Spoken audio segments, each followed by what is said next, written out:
All right, and now we have the thing I was planning on teaching you today, holes. Well, I was planning on teaching you a few things, but for sure, a hole. So these are called discontinuities. That is going to be on the final exam. A discontinuity is either a vertical asymptote or a hole. And so here we have some things. Removable discontinuity, hole, meaning like something has been removed out. I don't know why they did that. You've just been doing a lot of factoring and canceling out, so I like this. Rewrite each expression in lowest terms, like, reducing the fraction and canceling one of the x's would get you 9/5 with an x left on the bottom. Something like that. This is not what I asked you to do today, though. I want you guys to take a look at these pages. So we have 2, 4, 6, 8 different equations and 2, 4, 6, 8 different graphs, and you are supposed to match them. Now, take a look at these graphs, because turns out not all of them look like these crazy rationals we've been working with. We got a parabola, we got some lines. Seems pretty interesting here. So what happens, I'm going to call this your lesson for today. So I'm going to do this together with you for sure. Each of these functions has maybe, they're all rational.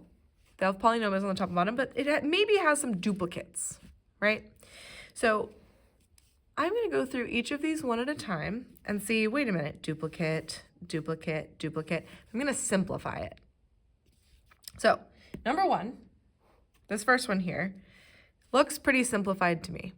And maybe you remember from our graph shifts, this is going to be shifted, and it's going to have a vertical asymptote at x equals 2.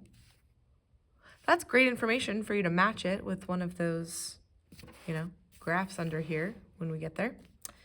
The one underneath it has x to the third over x. Now, this is absolutely simplifiable.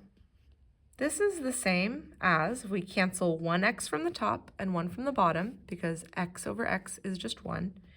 We're left over with x squared over 1, which is just a parabola.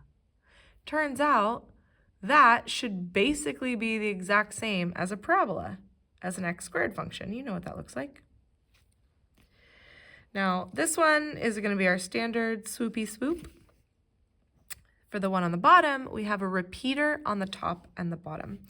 So don't forget that the expanded form of the numerator is x minus 2 times x minus 2. And all of that is dividing by x minus 2.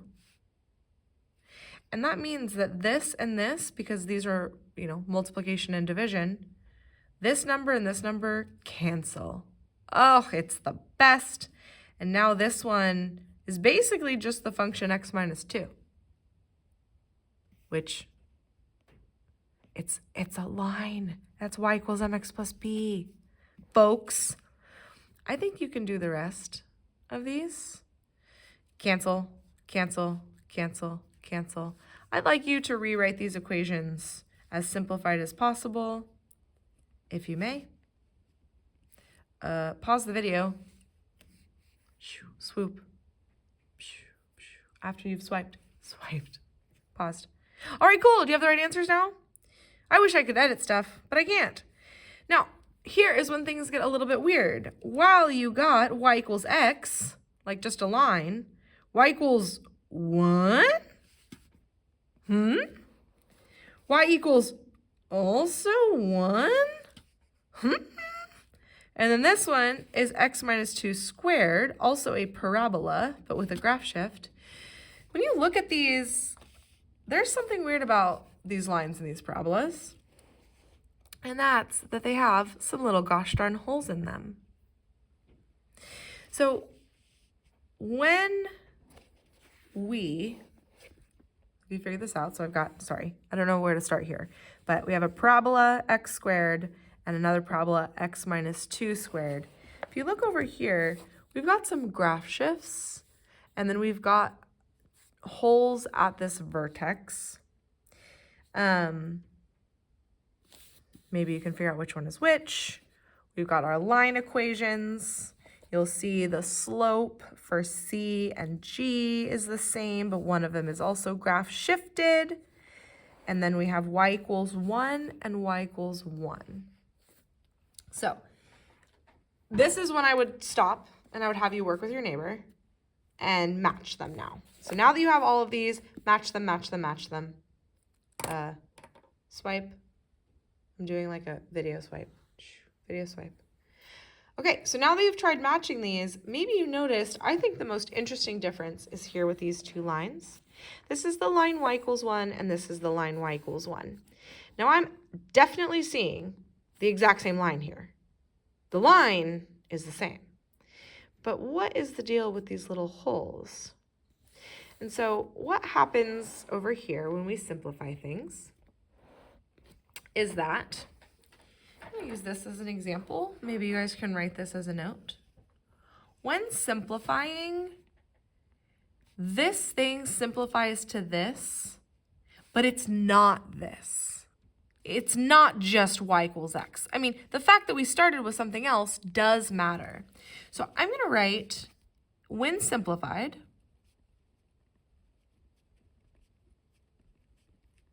graph will mimic that function.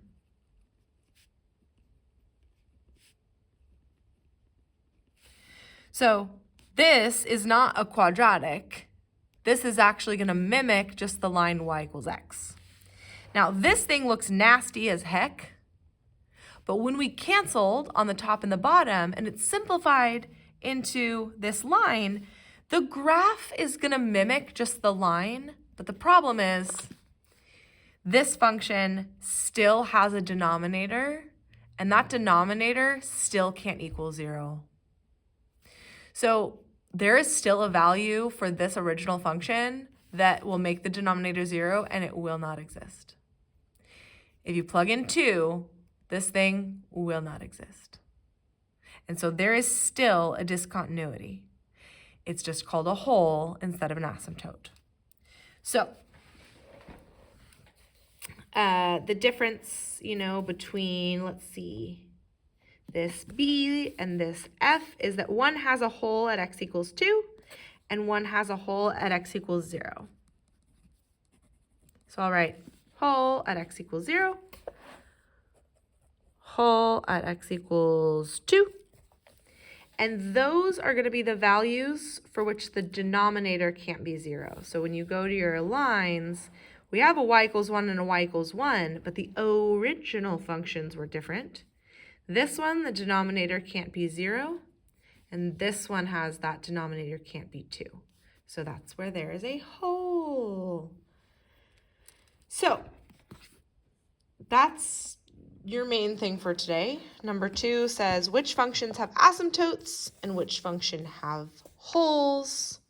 Well, we already saw those asymptotes. Like this has an asymptote x equals 0 as our denominator, but this one had a cancellation. This one has an asymptote at x equals 0. Asymptote. This one still doesn't exist at 0, but it canceled, and so it's just a hole. These two, this absolutely has an asymptote at 2. It's been graph shifted. We've seen that before. But even though this denominator still can't equal 2, it doesn't show up as an asymptote. It shows up as a hole. So I lied to you yesterday when I said anytime the denominator is 0, it's an asymptote. I don't think I said that actually. I said asymptotes show up if the denominator is 0. But, whatever. We're saying some weird things.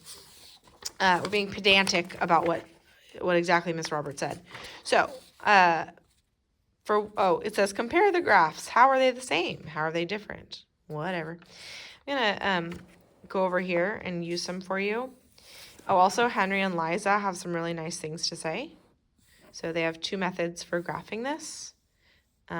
This would be cool if you looked at this. And then here on page 427 is this equation. And I would say, student, if you are finding where the denominator equals 0, you might say x equals 0 is my vertical asymptote. No, it's not. Because it will cancel on the top, it's just a hole. Vertical asymptotes only show up if they don't cancel. If they cancel, you're like, nah, whatever. It's almost like it's not there at all, and then it's just a hole. Okay, hope you're seeing that. Hope you're seeing that because there's going to be some more practice problems, and I'm trying to quick find them. Oh, here they are, sketching discontinuous functions.